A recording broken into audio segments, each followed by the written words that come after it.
Perfect. Yes. Good morning. Yeah, I got it all set up so I can see all your faces. If you want to share for hand raising or comments or anything, but I'll dive right into it this morning. I've got an hour to cover a little bit more information about stopping fake news and knowing what's happening online. So I'll dive right in because, as always, there's a lot to go over. But feel free to interrupt as the presentation goes on. For any of you who have not been to the previous presentations, just a bit about me. I'm a school librarian. I went to RIT for my undergrad. I'm a bit of a nerd when it comes to sharing information. That's why I love doing these presentations. And as mentioned before, this is a little joke. If I say something you have a comment on, you have a question about, go ahead, jump in anytime. Don't feel like you have to wait. Or wait to the end, or even not ask a question. Just go for it. Usually I learn a lot when the participants ask questions and we kind of have a little back and forth. And I've started every presentation with this image just to remind us that what we're going over is not black and white. There's no quick fixes. There's no simple answers. It all requires hard thinking, turning on our brains, and questioning, what's happening in our world. So a lot of people come to see the headlines of workshops and things like, oh, great, I'll walk away being an expert in this. And that's not true. There's a lot of nuances and a lot of things to think about and practice in all of these topics. So just keep that in mind as we're going through. This is just like exercising in a gym. The more you do it, the better you get at it. Again, the inspiration for a lot of the content in all of my presentations come from these organizations. First Draft and the News Literacy Project. The News Literacy Project has created this sort of online educational tool called Checkology. And that's where some of this content has come from today. So if you're interested in continuing learning and practicing these skills, these are great places to go. They have all sorts of tools and even gamified things where you can practice these skills and get better and better at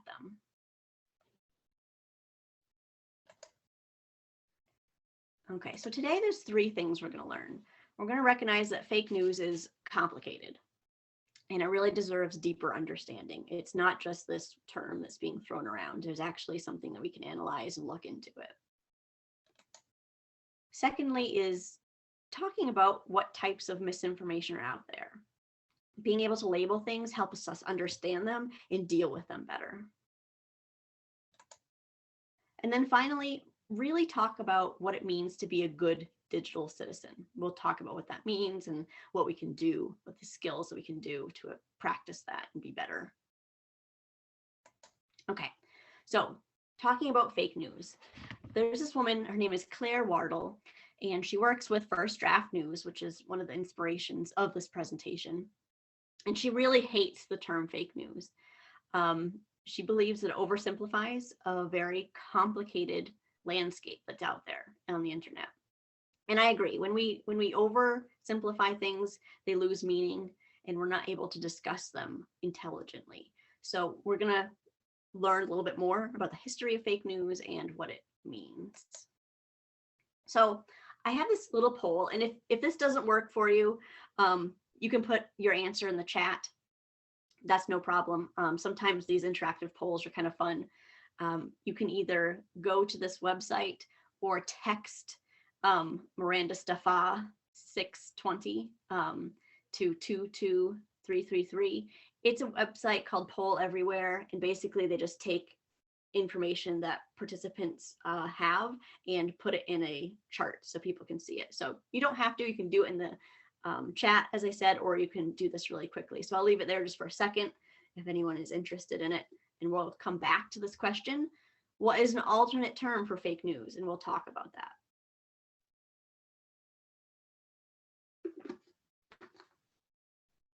And we have a small group this morning, so even if it's just in the chat, I'm up for that. Okay.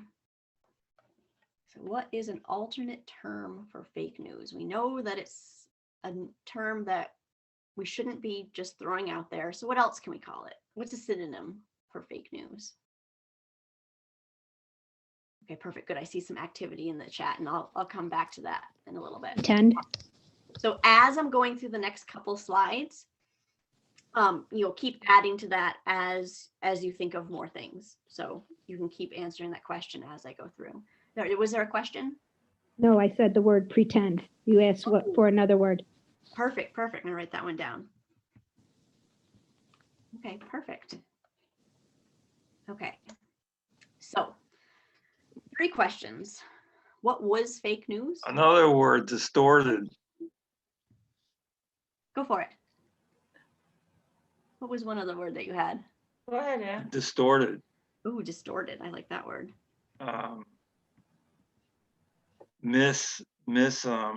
Language misinterpretations.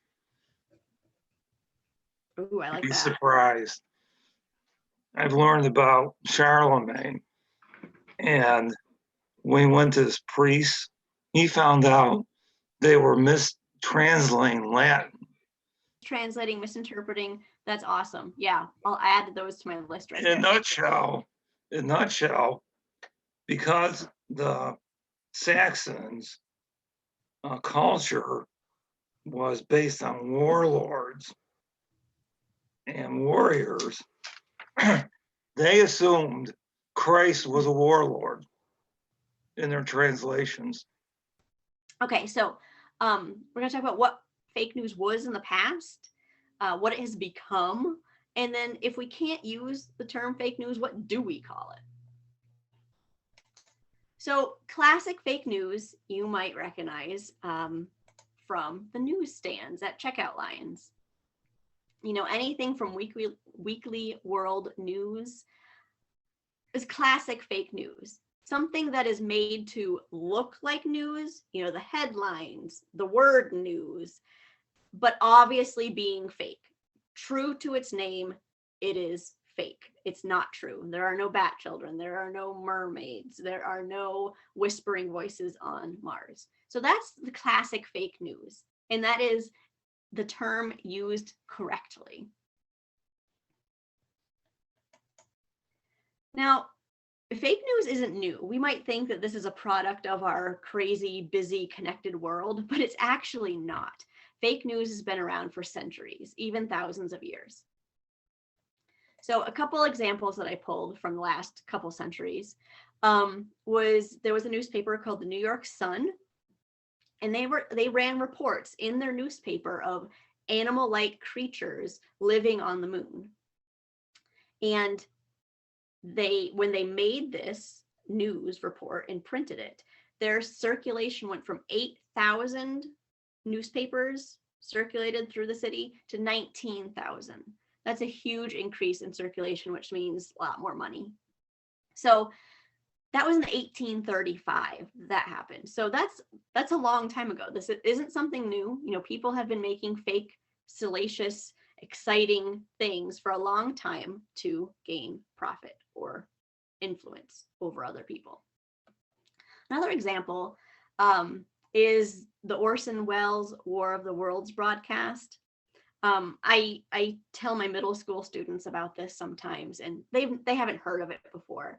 But a lot of people, you know, who maybe grew up with radio and, you know, had parents who may have heard this broadcast, you know, they had heard of it. But basically, there was a radio play that was broadcast, and it was in the format of a news report, and it reported aliens attacking, I believe it was Pennsylvania, and it was dramatic. People were killed, there were bombs, there were explosions, people died, there were aliens.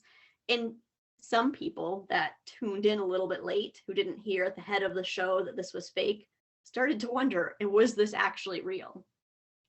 So that was in 1938. So that was, you know, a little more recently, but it's something that has been around for a long time. It's not a new phenomenon for us. Now, if you're interested in learning the history of fake news, there's this really great book written by an old she's not old, I apologize to her, an ex-CIA analyst who wrote about fake news. She wrote this, I believe she wrote it with an audience for students, but I find it, you know, very interesting as an adult. Her name is Cindy Otis, and it's called True or False, a CIA's analyst's guide to spotting fake news. Not only is it a guide, but the whole first quarter of the book is dedicated to giving a history of fake news and fake information. And it goes back to the time of the Egyptians. Like it's intense how old this misinformation is. So if you're interested in learning some more examples, check out this book. It just came out this year, or last year it came out.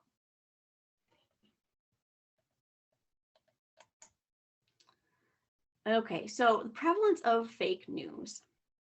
So fake news, back in the time of the Egyptians, and the one example that was from Cindy Otis's book, that information was spread by word of mouth, maybe a papyrus scroll here and there, but it was spread by word of mouth. We've had some developments in technology that have helped spread fake news faster, quicker, further. And one of those is the printing press. When the printing press was developed, we were able to get information further to more people. And now, in our world today, the 21st century, you have people who have multiple internet devices just on their persons. So literally in front of me right now, I have 3 computer screens and a phone. So this is everybody, just about everybody has access to multiple devices. They might have a smartwatch. There's the internet on their body. They have a phone in their pocket. That's the internet on their body. They have an iPad. They have a computer. They have access everywhere to information and fake news. So the fake news has just exploded in its prevalence in our world. And so, when you get a lot of something and over time, things tend to evolve, or in my words, devolve. So we had fake news, which had a specific meaning a while ago. It specifically meant news that was not true, but sold as news. So what happens if you say a word over and over and over again? It tends to sort of lose its meaning. It sounds nonsensical in your mind. So when something is exposed to you over and over again, it can have that effect. Not necessarily, but it can have that effect of losing meaning. And then if you use a word incorrectly repeatedly, or someone uses it incorrectly around you for a long time, it can have its meaning changed. And we see that all the time with the dictionaries. Dictionaries are the companies that run them and print them constantly are looking at the vernacular of the world, because meanings of words do change over time. It's not a static thing. One word does not mean one thing for centuries. It can actually change its meaning. And that's kind of what has happened with the term fake news. And I'll talk a little bit about how that happened in the next slide. So the first thing is during the 2016 presidential election. That's what happened with the Saxons. Yeah. To them, the word Lord meant warlord. So that's what they translate in Latin to. Ah, yeah. That's a very good point. Well, with fake news, what happened with that is during the 2016 presidential election season and beyond, up until now, the term fake news was not just used to describe news that was actually not true. It was used to describe news that someone didn't like. So maybe someone didn't like someone reporting something about them, so they'd call it fake news. And our ex-president now, Trump, did that a lot. He would call news organizations, label them fake news, just because he didn't like how they were covering a particular topic that was happening.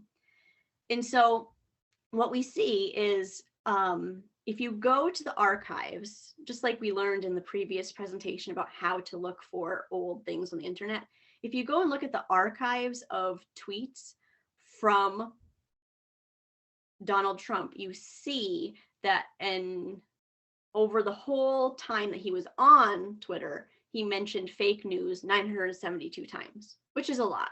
I mean, he did tweet a lot, so there's a lot of content out there, but you can actually do that search and find it's mentioned 972 times. Now, it wasn't just Donald Trump. It was also everybody.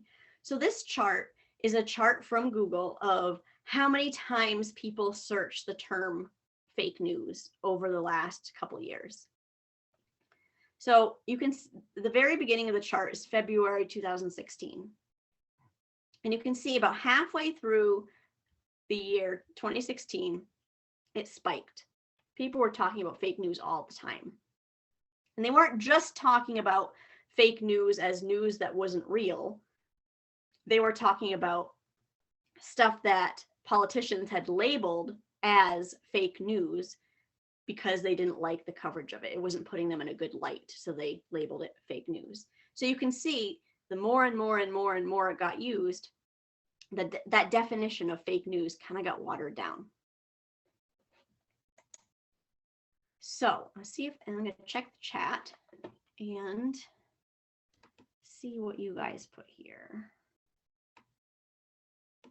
Oh, you know what? I might have forgotten to turn on the actual poll there too. So if you guys weren't able to do that, I apologize. I think I forgot to push the button to turn it on, but I see there's a lot in the chat, so that's good. Okay, so I see alternate facts. Yeah, that's a term that was brought around a lot. Misinformation, disinformation, opinion, propaganda, bias. Someone talking about the tabloids that we saw. Yep, rumor. Good. And there's a couple repeats there, tabloids and disinformation. Awesome. So yeah, it's good to have some synonyms because synonyms don't necessarily mean the exact same thing as the word, right? They have a little bit of nuance or a little different. So when we say propaganda, that is a term that is misinformation, but it's done with the intent of politically charging people to do a certain thing. You have bias, that's someone's internal thoughts that might cause them to make certain assumptions about someone. And I see rumor. So rumor, is also a type of misinformation, but it's done in a little bit, well, I guess it could be malicious, but I tend to think of it as a little less malicious, but more just gossipy. I mean, it can turn malicious for sure. But it's good to have all these synonyms so we can label the different types of misinformation that we see correctly, instead of just broadly labeling it all fake news. It's just all fake news. So it's good to have these terms. And we're going to go over a couple other ones in just a second. As soon as I can get my slides, go to the next slide. Okay. So we were just talking about labels. And so the labels that I like to use, and I noticed these in the chat, which is great, is misinformation and disinformation. We can use all these synonyms that you guys mentioned in the chat. Those are all great, but the two most important ones are misinformation and disinformation. And the real big difference between these two is intent.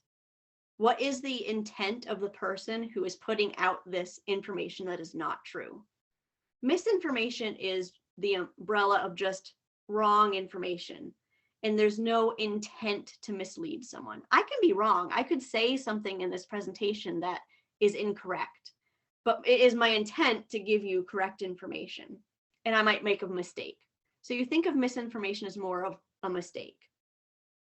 Disinformation is when someone is purposely trying to trick you, when someone is purposely trying to manipulate you and have you believe something that's not true so they can gain an advantage or money or something from you.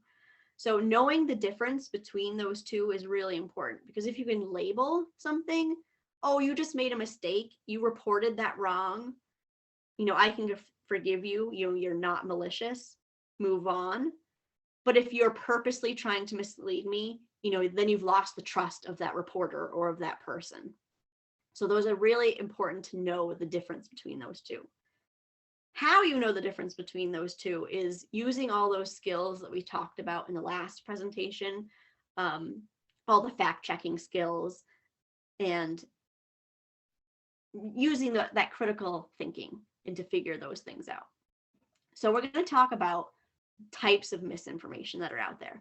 Now, these types that I'm going to go over can either be simple misinformation or they can be disinformation. They can be done, some of them on accident, some of them are really just manipulation. So you can have a little bit of both in all of these. So another way to think about it too is, like I said, everything's not black and white. Misinformation is kind of an umbrella and disinformation is underneath of it. So you have misinformation. It can be malicious, it cannot be malicious. But disinformation is the malicious kind, where they're purposely trying to mislead you and they know it.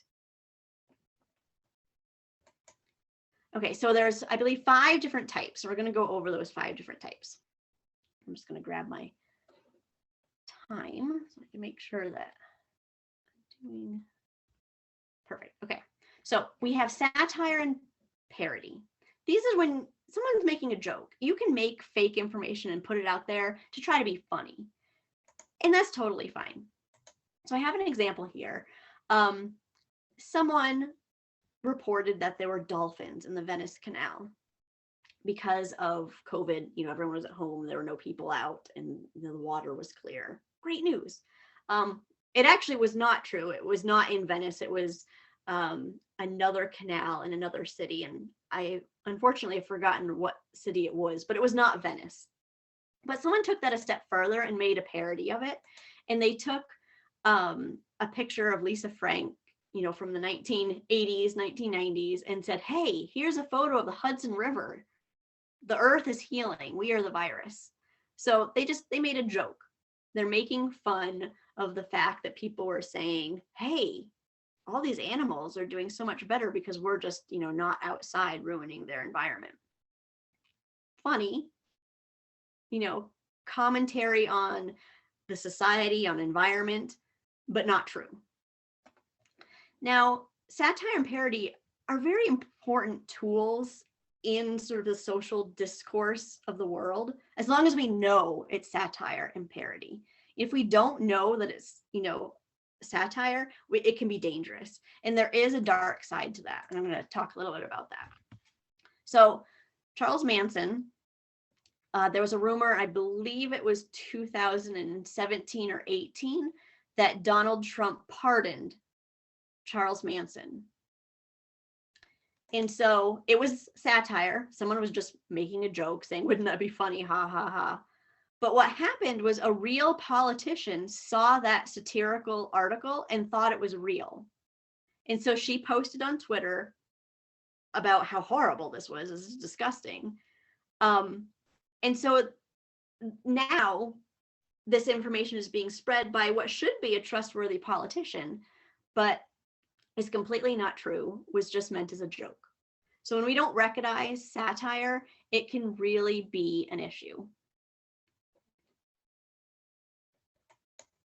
So the next is false context. And that's when you take something that is real and give it a new story, a story that is not real. So here is a post from Facebook. It shows some ballots, and it says 2 mail-in ballots in California were sent to the same person with their names both a week and a half apart. So, one person got 2 ballots to vote in the presidential election. Horrible, right?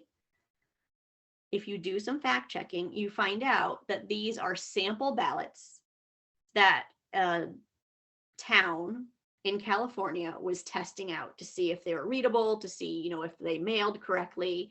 They were taking pictures of them, probably to share with staff members. Someone took that and gave it a new story. They said, oh, well, I got these at home and these were sent to me and now I can vote twice. So it's false context. Someone this is a real photo, but they gave it a new story.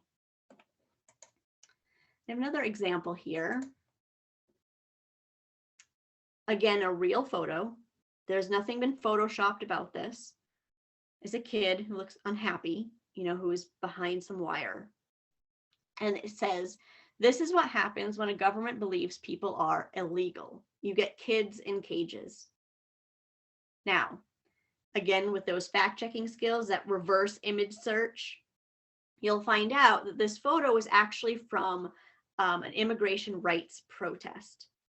So yes, it's connected to the issue, but it is not a kid actually at an immigration facility who is locked up. It is a kid whose parents put him in this cage to demonstrate what it's like during a protest. So again, real picture, but someone wrapped it in a false story to incite our emotions, to take our emotions and use them against us. Yes, you might believe that our immigration policies could be more humanitarian, but you can't use this as evidence of believing that and taking action on it. So the next is imposter content. And that's just when someone pretends to be someone they're not. So in this example, it has a woman named Sharon posting, "I will not shop at Costco until you remove your mandatory mask rule." And then it has below it what looks like a response from Costco, from the corporate headquarters. And it says, "Thank you for taking such a brave stand, Sharon. We look forward to the documentary they will make about you someday." Little snarky, making fun, not the kindest response. You would read that, and depending on your views of the mask rules, you might think it's hilarious, might be enraged. But with the fact checking, with going to the source, with actually going to Costco and seeing if they made this comment on this platform, you will see that it's not. It was used making one of those content generators, those post generators. So it's someone pretending to be Costco making a ruckus online. And then you have this post, which is from Taylor Swift. And it says, "Taylor Swift just deleted this, but she posted this." And it says, "Some of you might seem all right. Don't go to Nashville on Christmas." So as you know, in the news, there was a huge bombing in Nashville on Christmas. And so the person here is saying, Taylor Swift knew about it. There must be some conspiracy here because she knew and she warned people not to go on Christmas. And so a lot of the conspiracy theories that are out there involve a lot of famous people.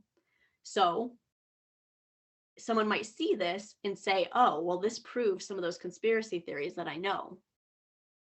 But again, it was made using one of those social media content generators. It's not real. She never posted this. Someone was being an imposter and pretending to be her online. And then the next one is fabricated and or manipulated content, something that has actually been changed from real life. Photoshopped, video editing software, things like that.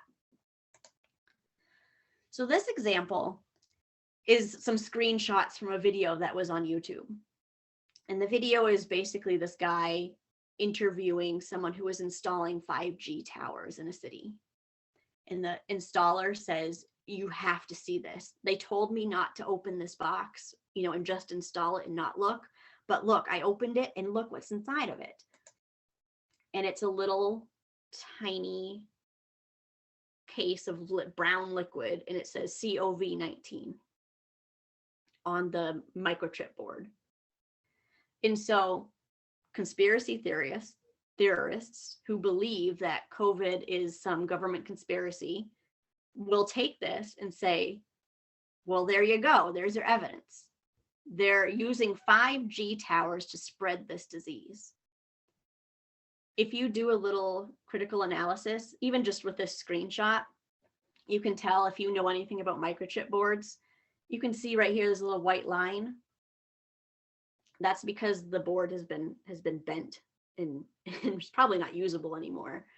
And someone who knows a lot more about boards than I do actually identified that this came from a TV. They actually knew enough to see that this had come out of a TV, and someone just, glued stuff together and made it look like this, and then made a video having a guy, in a vest and a little hard hat pretend to be a 5G installer. So this type of content in misinformation can be dangerous because it looks real, but it's completely altered and fake. You can also have a little fun though with manipulated content. Here's a picture of the Queen, and someone has replaced her very classy green sweater with a cat sweater. So just like satire and parody, it can be fun, it can be silly, but if people believe it to be true when it's not, that's when it can be dangerous. Okay, so this is a little review from last time about some of the motivations of why people do this stuff. After we've gone through all that, you might be like, why? Mostly money, but also to gain advantage. People want their political party to gain advantage, or they just want to cause some chaos so they can gain advantage from that chaos. Some people also make the stuff just to sort of, or they share the stuff just to help others. And I shared an example, one of the previous presentations, about a little meme that said, microwave your mask to disinfect it and use it over and over again so you don't have to buy more. People shared that because they thought it was true and they thought it would be helpful, but it was not. Okay, so again, and we're going to do this in the chat instead of the actual poll because I forgot to turn it on. So in the chat, we're going to kind of switch gears a little bit, and we're going to talk about citizenship and what it means to be a citizen. So if you want to put in the chat what you think it means, what is citizenship? What does it mean to be a citizen? We'll talk about some of those.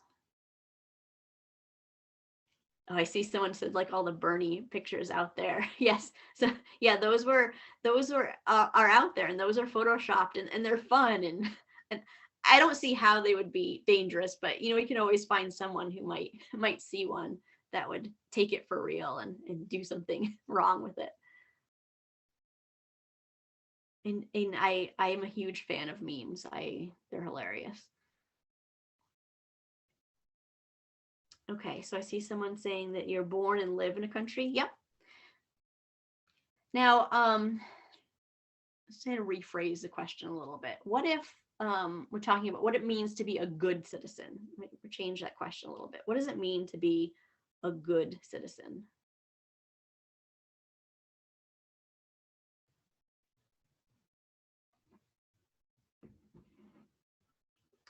And I'm gonna, as you guys type in that, I'm gonna go a little bit, and then we will go back to that and talk. Okay.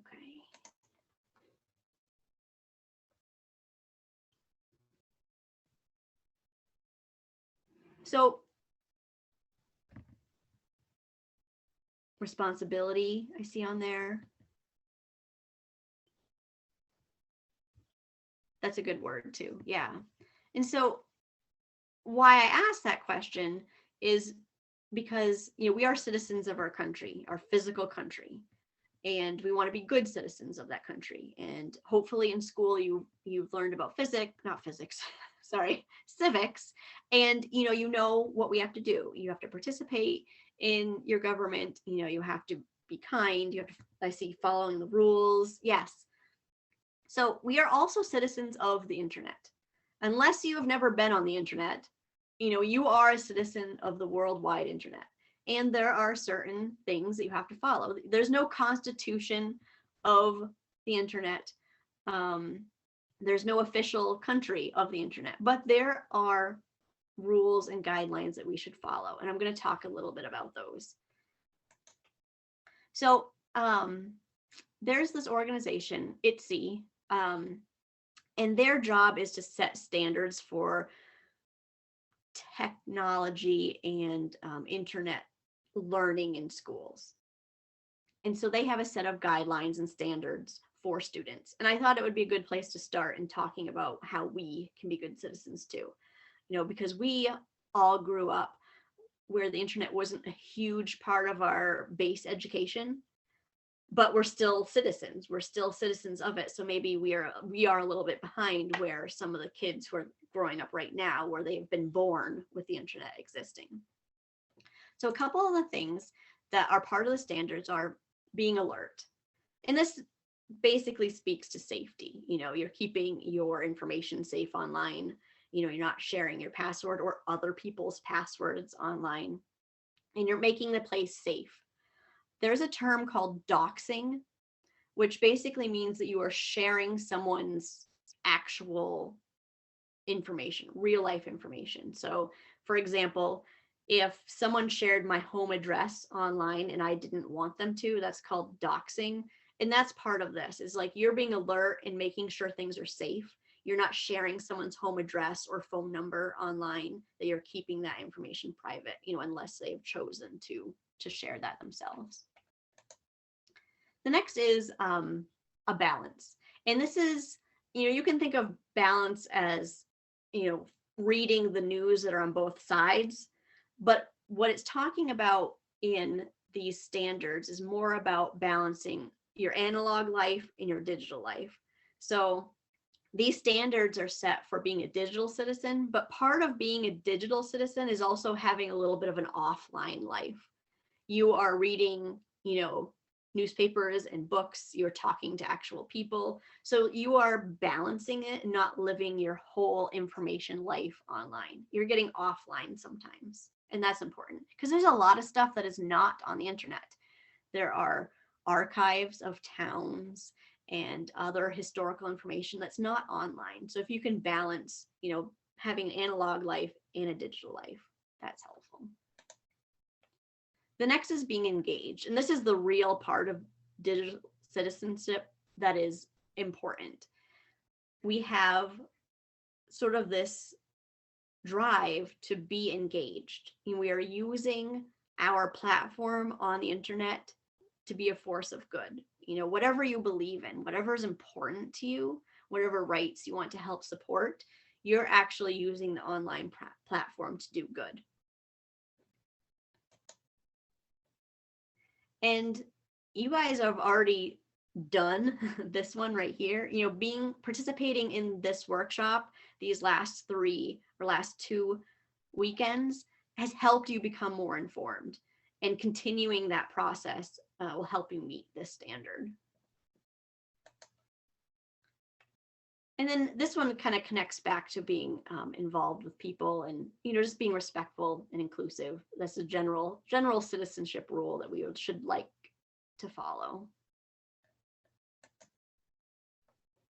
So those are all nice high level thoughts, but what do you actually do? That's the stuff that you really want to know, is what do I actually do to be this good citizen? So I have these 2 documents from the News Literacy Project that I'm going to go over to sort of give you some hard actions to take to actually be a good citizen online. So the first one is how to speak up without a showdown. So we talked a lot about misinformation. And you're probably seeing this misinformation from people that you're friends with on Facebook, on Twitter, on Instagram. And they might be real family. They might be real friends, people that you don't want to fracture a relationship with. And sometimes they might be posting things that are not true because you've used those fact-checking skills that we've talked about over these last couple weekends. What do you do to speak up, to be a good citizen, but without having a fight, without it becoming a fight? Because that's hard, because like I mentioned in the first presentation, is emotion. People prey on your emotion when they make misinformation. Emotions are always a part of misinformation, because that's the tool of the misinformers, is to prey on your emotion. So what do we do to speak up, but without making it a fight? So I'm not going to read through this whole document, but I'm going to go over some of the highlights, and then I'll send a link to it for Grace to share with you guys so you can read it more in depth. So first and foremost, kind of a given, just be civil. Don't call them a dummy. Don't say duh, be kind about it. And the number 2 is, taking your time. First it takes time to actually do the fact checking yourself, to find the information to prove to yourself that this is not true, that this is misinformation or even disinformation. So take that time to actually do the research and get that evidence that you might need. And then you also want to find a common ground. Usually you can find common ground on any issue.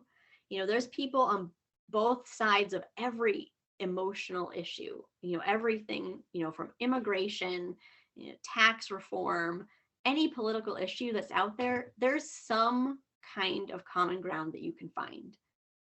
It might be hard to find, but focus on finding that common ground. Ask the questions. Why do you think they support this? Why do you think they believe this?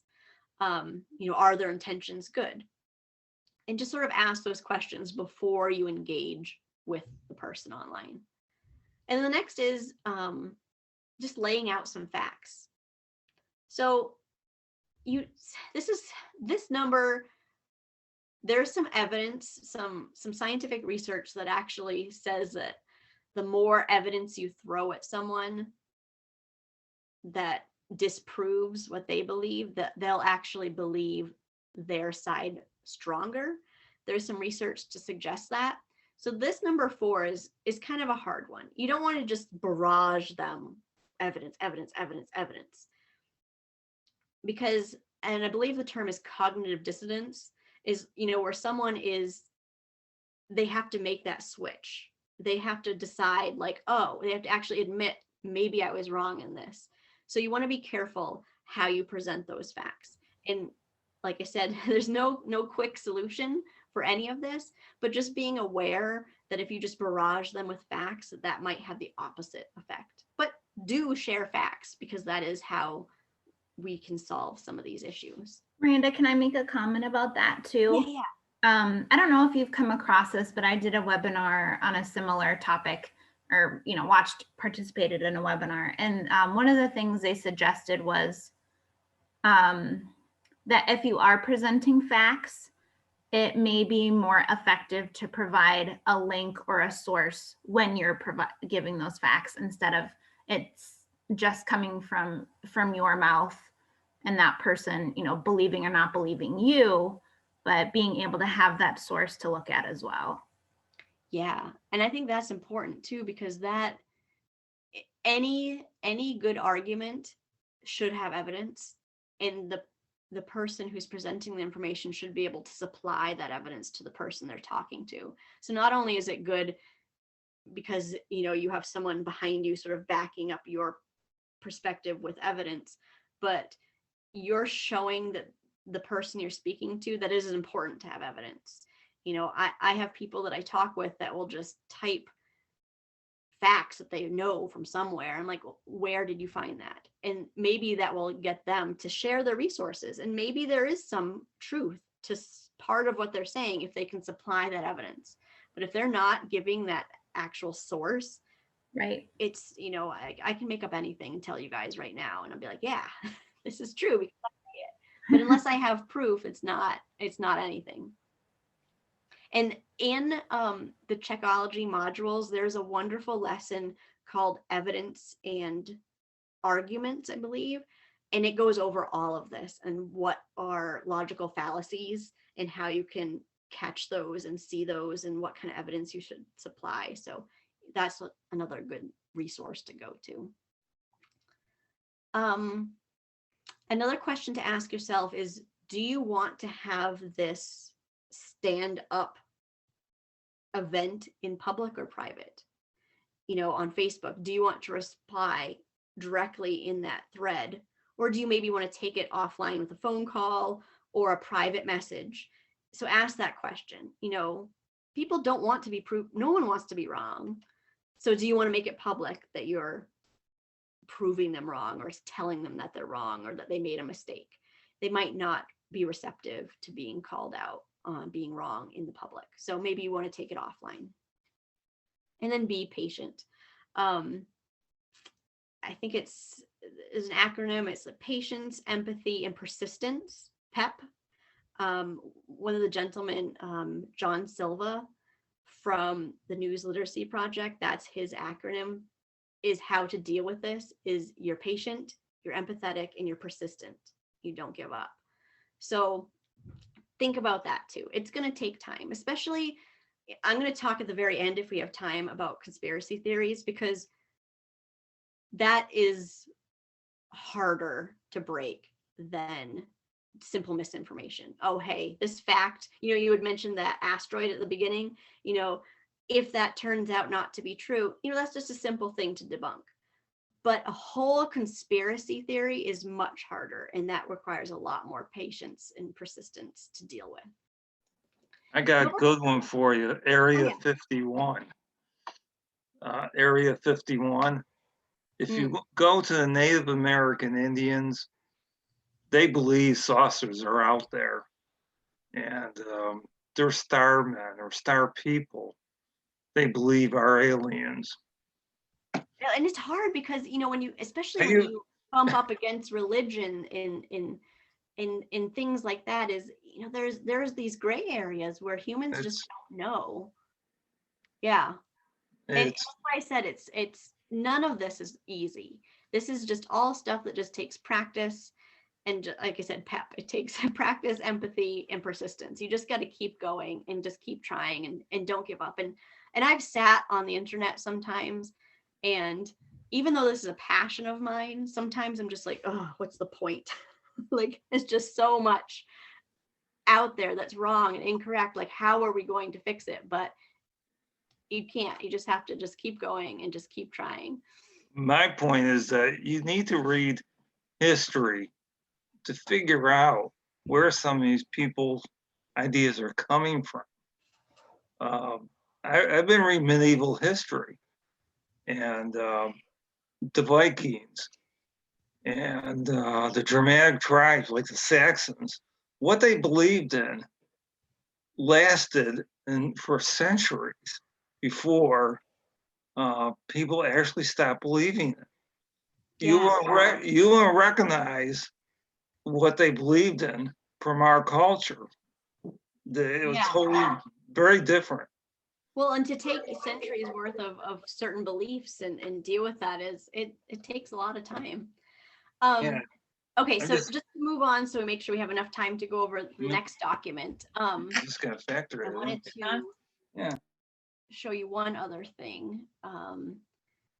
So as you look at this, just to point out on the side here, it actually gives some like verbiage to use when you're approaching these issues. I'm not going to read them just to save time, but when this link gets sent to you, that's a nice part of this too, is it gives you some actual verbiage to use to approach these subjects. So this other chart, again, it's quite in depth, but I'm going to go over the structure of it. So when you see it, you kind of know how to read it. And this is kind of a review of what we've talked about the last 2 weekends is, first, be aware of your emotions and stop. Those are the first 2 things that we need to do anytime we're figuring out what to trust. And then it kind of breaks it up into 3 different things. You have to decide what you're looking at. Is it user generated? Is it a blog? Is it a social media post? Is it something that just an everyday person posted? Or is it created by an organization that you're familiar with? Either a news organization, a nonprofit organization, an educational organization. Is it some organization that you know? And then finally, recognized, something that's standards based. Is it something that they publish their standards of journalism? They publish, their research processes, how they deal with mistakes, how they deal with new information that comes. So being able to figure out what category the information fits into, there's a certain amount of steps of things that you can check with each one. For example, if it's user generated, you want to be highly skeptical of that. These might not be people who actually have the authority to say what they're saying. They maybe are not a doctor, or they're not a politician, or they're not, someone who has the authority to say what they're saying. So you really want to double check that. If it's an unfamiliar source, again, you want to check that. It's not just a single person saying it, it's a whole organization. So it's a little more trustworthy, but really, who are they? What are their motivations? who's supporting them financially. And then finally, the one that you can trust a little bit more leniently is someone who has a standards-based way of dealing with information, how they do their research and how they share their sources and report on information. So like I said, there's details on how to deal with each of those, but it's a good place to start. And what's nice is they give you a time frame, like take 1 minute to double check this, take a few more minutes to check this, and then it gives you skills to practice and habits to practice over time to get better at this, because you're not going to be able to quickly fact check anything quickly. You're just going to have to practice it just like a muscle over and over and over again until you get better. Miranda, excuse me. Yeah. Miranda, Mhm. would you be able to link us that document as well? Yes. Yep. I will. I'll send. Okay, that'd be great. Thank you. That and any other resources that I kind of find that would be interesting to you guys. Thanks. Yes, and I will, when we're all done, since this is our last event, I'll have that feedback form, and anything Miranda sends me, I will get to everybody. Perfect. Great. And we just have a few minutes left, but I did want to dive a little bit into conspiracy theories too. And it's a can of worms, so I'm kind of opening a can of worms at the end here, but I think it's worth mentioning. But before I do that, I just wanted to quickly verbally go over those tools that we talked about to do some fact checking. We talked about lateral reading, which is where you just open up a new tab and see, are other people talking about this? Like, for example, the asteroid. What other organizations are reporting this? What else are they saying? Critical observation, opening your eyes and thinking about it. Does this make sense? Is this logical?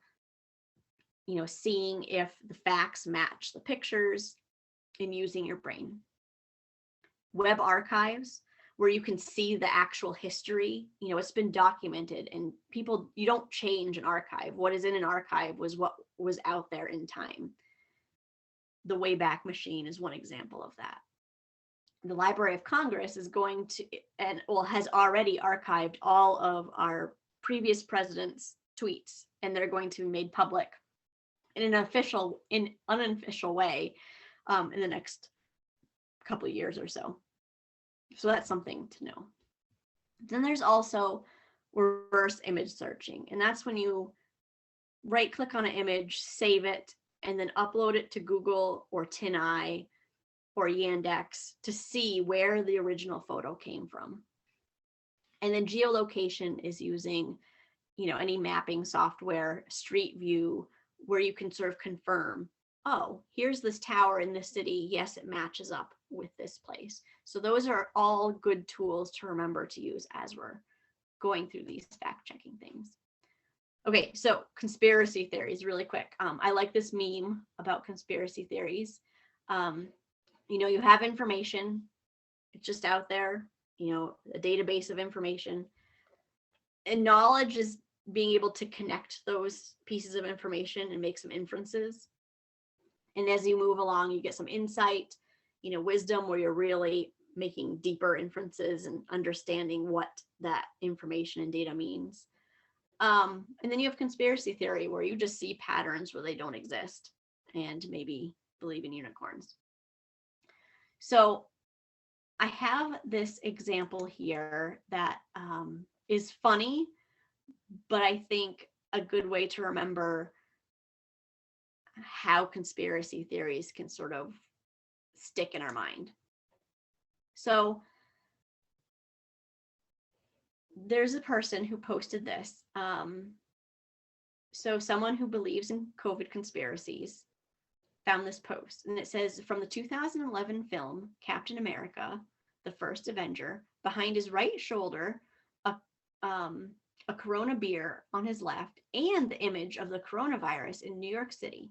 So you have a Corona beer right here in this red circle. It might be kind of hard to see. But then in this other circle on the right, there is what seems to be that famous picture of the coronavirus.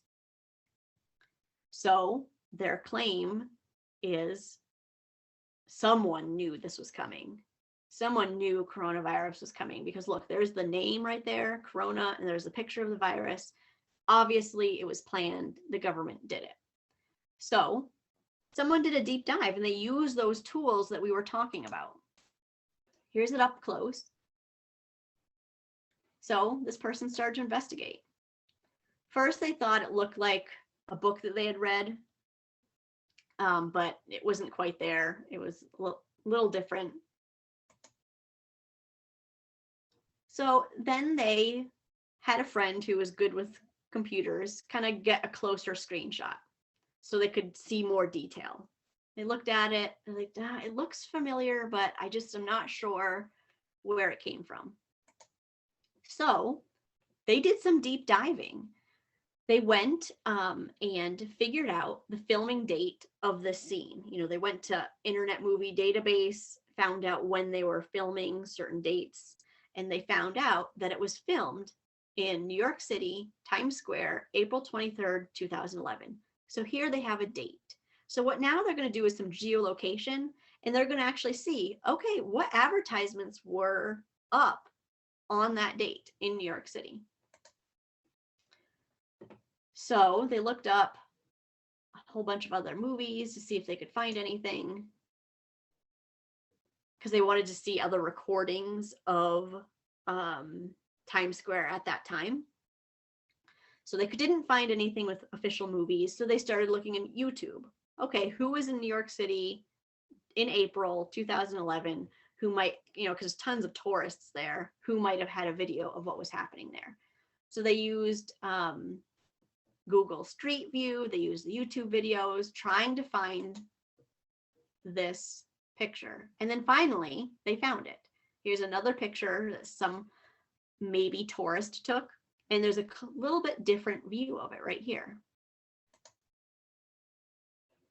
And they recognized it. It's the same. You kind of compare it back over here. Okay, same shape, but now we can see the words that are here. They're like, okay, we cracked the case. What does it say? And it was spaghetti. And so I love the response of the person who believed this originally. And they said, it's spaghetti will be my only response to conspiracy theories from now on. So that's what happens sometimes with conspiracy theories, is something, you know, logical that made sense. The Corona beer, a picture that looks like the coronavirus. Ooh, there's some logic there, but it is not actually true. And some fact checking, you can actually check to see that it's not.